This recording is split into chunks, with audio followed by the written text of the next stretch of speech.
Hi, எல்லாரும் எப்படி இருக்கீங்க? வணக்கம். Welcome to Iniya's diary. Bad girl இந்த படம் நிறைய விமர்சனத்துக்குள்ளாகி இருக்குது. ஏன் அப்படின்னு கேட்டால், அந்த படத்தில் வர்ற ஹீரோயின் ஒரு 12th படிக்கிற பெண், அதாவது பள்ளி குழந்தை. ஒரு குழந்தை இந்த மாதிரி எல்லாம் பேசுகிறாங்களா அப்படின்னு சொல்லிட்டு பார்க்கும்போது நமக்கே ஆச்சரியமாக இருக்குது. என்ன இப்படி பேசிகிட்டு இருக்காங்க அப்படின்னு. அவங்க பேசுகிறதெல்லாம் பார்த்தா ஒரு வித பயம் வருது மனசில். As a women, as a men, எல்லாருக்குமே ஒரு பயம் கலந்த உணர்வு வருது. எல்லார் வீட்லேயும் குழந்தைங்க இருக்காங்க, பெண் குழந்தைங்க கண்டிப்பாக எல்லார் வீட்லேயும் இருக்காங்க.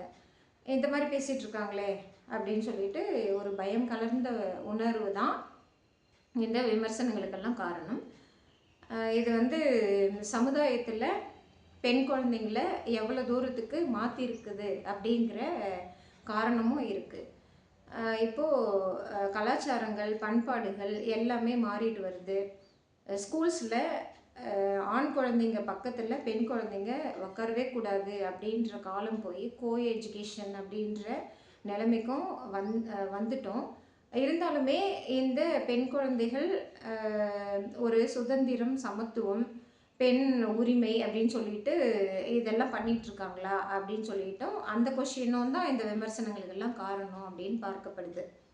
ஏன் இந்த பேட் கேர்ளை டைரக்டர் எடுத்திருப்பாரு அப்படின்னு கேட்டால், இது நிதர்சனமான உண்மை அப்படின்னு கூட எடுத்துக்கலாம். உண்மை இல்லாமல் ஒரு படத்தை எடுக்க முடியுமா அப்படின்னு கேட்டால், சில பேர் என்ன சொல்கிறாங்க, இது வந்து ஒரு ஓவர்வெல்மிங்காக அவர் பண்ணியிருக்காரு, ஏன் இந்த மாதிரி பண்ணணும், இந்த மாதிரி படம்லாம் எடுத்தால் இது சமுதாயத்துக்கு உதவிகரமாக இருக்குமா அப்படின்னு சொல்லிட்டு தான் விமர்சனங்கள் எழுது.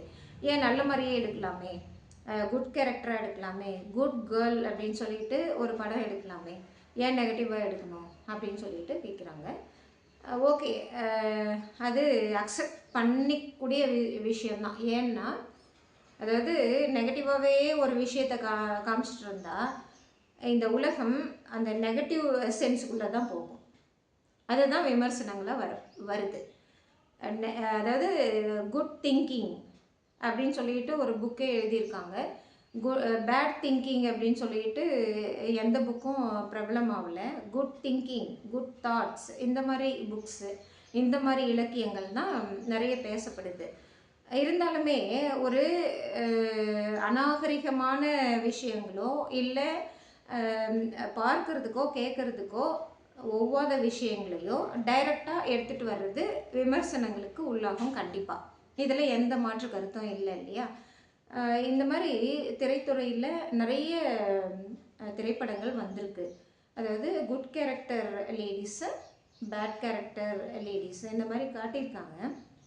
அதில் குட் கேரக்டர் லேடிஸு பார்த்திங்கன்னா நிறைய படங்களில் உதாரணமாக சொல்லலாம்.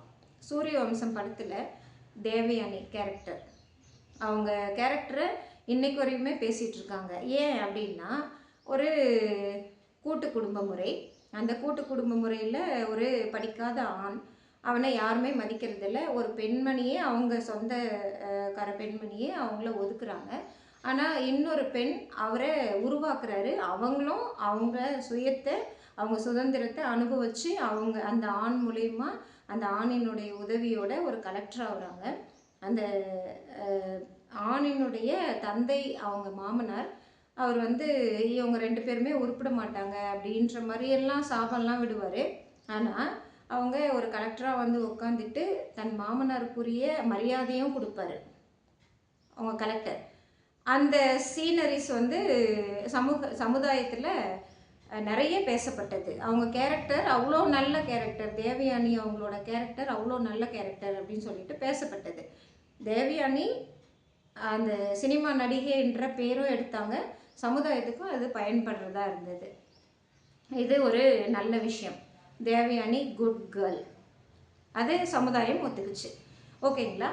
அதே மாதிரி பிரியமானவளே ஒரு படம், இதெல்லாம் எங்கள் காலத்தில் வந்த படம், அதனால் நான் சொல்லிகிட்ருக்கேன். பிரியமானவளேன்னு ஒரு படம், சிம்ரன் தான் அதில் நடிச்சிருப்பாங்க, விஜய் நடிச்சிருப்பாங்க ஹீரோவா. அவர் வந்து வெளிநாட்டிலேருந்து வந்த ஒரு ஆண்மகன். அவருக்கு இந்த திருமண பந்தத்திலெல்லாம், அதாவது இந்திய பண்பாட்டு படத்தில் வர்ற திருமண பந்தத்தில் எந்த உடன்பாடும் கிடையாது. அவங்க அப்பாவோட வற்புறுத்தல்னால இந்த பெண்ணை சிம்ரனை கல்யாணம் பண்ணிப்பார், திருமணம் பண்ணிப்பார். அவங்க பைசா இல்லாத ஒரு காரணத்துக்காக தன்னுடைய குடும்ப சூழ்நிலைக்காக மேரேஜ் பண்ணிப்பாங்க.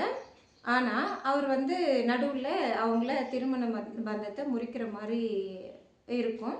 அதை அவ்வளோ பொறுமையாக ஹேண்டில் பண்ணி அவரோட அந்த கேரக்டர்ஸ், வெளிநாட்டு ஃபாரினர் கேரக்டர்ஸ் எல்லாம் பொறுமையாக ஃபாலோ பண்ணி அவரை கொஞ்சம் கொஞ்சமாக அவங்க வழிக்கு கொண்டு வருவாங்க. பிரியமானவளேன்னு படத்துக்கே பேர். இந்த கேரக்டர் மிகவும் பேசப்பட்டது பொதுமக்கள் மத்தியில். இப்போது பிரியமானவளேவும் ஒரு குட் கேர்ள் தானே, இது விமர்சனம் வந்து நல்ல பொண்ணு அப்படின்னு சொல்லிட்டு ஒரு அந்த திரைக்கதை நெரேட்டிவ் விமர்சனம் வருது, ஃபீட்பேக்ஸ் வருது. இதை பார்க்குற இந்த சமுதாயத்து பெண்கள் அவங்கள மாதிரி இருக்கணும் அப்படின்னு சொல்லிட்டு விரும்புவாங்க இல்லையா? கண்டிப்பாக விரும்புவாங்க. சூரிய வம்சம் தேவயானி விரும்புவாங்க, அதே மாதிரி சிம்ரன் பிரியமானவளே அந்த கேரக்டரையும் விரும்புவாங்க. அதே மாதிரி பார்த்திங்கன்னா இன்னொரு படம் எடுத்துக்கலாம். இந்த பேட் கேர்ளில் ஏதோ ஏதோ சம்திங் ஏதோ சொல்கிறாங்க, அதுக்காக சொல்கிறேன். 96ன்னு சொல்லிட்டு இப்போ ரீசெண்டாக ஒரு படம் வந்தது. அந்த படத்தில் ஒரு ஸ்கூல் லெவலில் 2 குழந்தைங்க அன்பு செலுத்துகிறாங்க. அதே ஸ்கூல் கேர்ள் தான் அவங்களும் அன்பு செலுத்துகிறாங்க. அவங்க வந்து அந்த பையனை மறக்க முடியலை. ஆனால் ஒரு சூழ்நிலையில் அவங்க 2 பேரும் பிரிஞ்சிடுறாங்க. அந்த பையன் இன்னமும் மேரேஜும் பண்ணிக்கல. இவங்க மேரேஜ் பண்ணி ஒரு குழந்தை இருக்குது. இருந்தாலும் 2 பேரும் சந்திக்கிற அந்த சூழ்நிலையில் கொஞ்சம் கூட அந்த எல்லையை தாண்டலை யாரும். அந்த படம் அவ்வளோ பேசப்பட்டது. அதாவது விஜய் சேதுபதி கேரக்டரும் பேசப்பட்டது, ஜானுங்கிற த்ரிஷாவோட கேரக்டரும் பேசப்பட்டது. ஏன் பேசப்படுது? ஹைடிங்ஸ், எல்லாமே ஹைடிங்ஸ் தான். இன்டைரக்டாக இருக்கணும். டைரக்டாக சொன்னால் எப்படி அது ஒரு மாதிரி அருவருப்பாக இல்லையா? அருவருப்பு தான். டைரக்டாகவே எல்லாத்தையும் பண்ணிகிட்டு இருந்தால் இந்த உலகம் எதுக்கு? இல்லை வீடு எதுக்கு? ஒரு சுவர்ன்னு சொல்லிட்டு சித்திரம், சுவர் இருந்தால் தானே சித்திரம் வர முடியும். அப்படிங்கிற மாதிரி ஒரு குடும்பம் வந்து சுவருக்குள்ளே இருக்குது, அது என்னத்துக்கு? எல்லாமே டைரெக்டாகவே பண்ணிட்டு போயிடலாம் இல்லைங்களா? அதனால வர்ற விமர்சனங்கள் தான் இதெல்லாம். ஓகேவா? இந்த 96 அந்த மாதிரி. அதே மாதிரி இன்னொரு படம் சொல்லணும், நல்ல ஒரிஜினல் மூவின்னு சொல்லலாம் இதெல்லாம். தர்மதுரைன்னு சொல்லிட்டு இப்போ தான் ரீசெண்டாக வந்ததுங்க இந்த படம்லாம் கூட. இந்த தர்மதுரைன்ற படம் நிறைய இந்த காலத்து இளைஞர்களுக்கு பிடிச்சதா என்னன்னு தெரியல, நமக்கெல்லாம் பிடிச்சிருந்தது. அவங்களையும் பிடிக்க வைக்கிற மாதிரி எடுக்கணுங்கிறது தான் இந்த பேச்சோட நோக்கமாக இருக்குது. சீனு ராமசாமி அவங்க நல்ல இயக்குனர், அவங்க தான் எடுக்கிறாங்க இந்த படத்தை. அந்த படத்தில் காமக்கப்பட்டி அப்படின்னு சொல்லிட்டு ஒரு ஊரில் ஒரு சின்ன கிராமத்தில் ஒரு கேர்ளு, அவங்கள ஒரு டாக்டர் காதலிப்பாங்க. அவங்க குடும்பத்தில், அந்த டாக்டர் குடும்பத்தில் இவங்க ஏழைங்கிறதுனால அவங்கள வந்து கொஞ்சம் அவாய்ட் பண்ணுவாங்க அந்த பெண்ணை. ஆனால் அவங்க ஆனந்த விடனுக்கெல்லாம் துணுக்கு எழுதுவாங்க அப்படின்னு சொல்லிட்டு அந்த படத்தில் காமிப்பாங்க. அந்த கேரக்டர் அவ்வளோ நல்லா பேசப்பட்டது. இலக்கியத்தில் ஊர்னவங்க, ஒரு சமுதாய சிந்தனை உள்ளவங்க. அந்த டாக்டர் குடும்பத்தினால அவங்க மனசு உடைஞ்சு ஒரு வரதட்சணை பிரச்சனை தான் காமிப்பாங்க அந்த இதில். அதை வந்து அவங்க டெத் ஆகிற லெவலுக்கு போயிடுவாங்க. ஒரு கிராமத்தில் இருக்கிற பொண்ணு வேறு என்ன பண்ண முடியும்? இந்த மாதிரி கேரக்டர்ஸ் எல்லாம் காமிக்கும் போது அது அக்செப்ட் பண்ணுறாங்க. அதுவே அவங்கள நெகட்டிவாகவோ வேறு ஏதோ காமிச்சா இதெல்லாம் சமுதாயத்தில் திரும்ப திரும்ப திரும்ப பார்க்கறதுனால பெண்கள் என்ன ஆவாங்க? அவங்க ஏற்கனவே இன்டர்நெட்டோ இல்லை வேறு ஏதோ சமூக சார்ந்த இந்த மீடியாக்கள் ஊடகங்கள்னால தவறான வழிபாதைக்கு சென்றுட்டுருக்காங்க. அதுலேயும் மாஸ் மீடியம்ங்கிற இந்த திரைத்துறையில் இந்த மாதிரி ஒரு காட்சிகள்லாம் பார்க்கும்போது as a parents, as a woman, as a men எல்லாருக்குமே கொஞ்சம் பய உணர்வு வருது. அதாவது பெண்கள் தான் நாட்டின் கண்கள் அப்படின்னு சொல்லுவாங்க. ஒவ்வொரு வீட்டில் இருக்கிற பெண்ணு தான் அவங்க அந்த வீட்டோட மான பிரச்சனையாக கருதப்படுது. அதனால் இதை கொஞ்சம் டைரெக்டாகவே சொல்லாமல் இன்டைரக்டாக காமிச்சிட்டு வந்தால் கொஞ்சம் நல்லாயிருக்கும் அப்படின்னு தோணுது. அதுதான் மக்களும் எதிர்பார்க்குறாங்க. இதுக்கு மேலே அவாய்ட் பண்ணிப்பாங்கன்னு நினைக்கிறேன். ஓகே, எது ஒன்றும் ஒரு படைப்புன்றது வெளியே வந்த பிறகு தான் விமர்சனங்களுக்கு உள்ளாகும். அதை வந்து யாரையும் குறை சொல்கிறது வந்து தவறாயிடும். அதை வந்து தவறை திருத்திக்கிறதுக்கான வாய்ப்புகளை கொடுக்கணும் கண்டிப்பாக.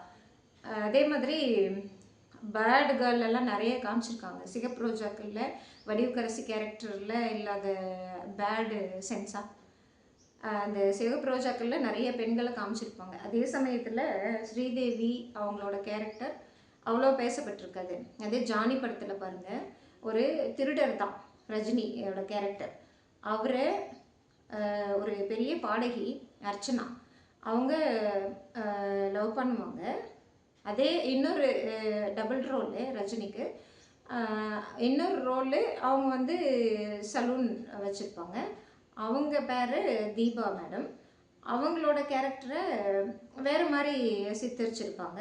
ஆனால் அவங்க பேரே ஞாபகம் வராது நம்ம யாருக்குமே. ஆனால் இந்த பாடகி அப்படிங்கிற அந்த புடவையெல்லாம் முந்தானையெல்லாம் போத்திக்கிட்டு அடக்கமாக இருக்கிற நம்ம இந்திய கலாச்சாரத்துக்கு தமிழ் கலாச்சாரத்துக்கு ஏற்ற மாதிரி இருக்கிற பெண்ணா மகேந்திரன் சார் அவ்வளோ அழகாக அந்த படத்தில் காமிச்சிருப்பாங்க. அதே சமயத்தில் ரஜினி சாரும் அவ்வளோ ஈக்குவலாக காமிச்சிருப்பாங்க. ஆண்களுக்கும் தான் அடக்கம் வேணும், ஒழுக்கம் வேணும், பெண்களுக்கும் அடக்கம் ஒழுக்கம் எல்லாமே வேணும், அது இன்டைரக்டாக இருக்கணும் அப்படிங்கிறத ரொம்ப அழகாக நெரேட்டிவாக கொண்டு போயிருப்பார்.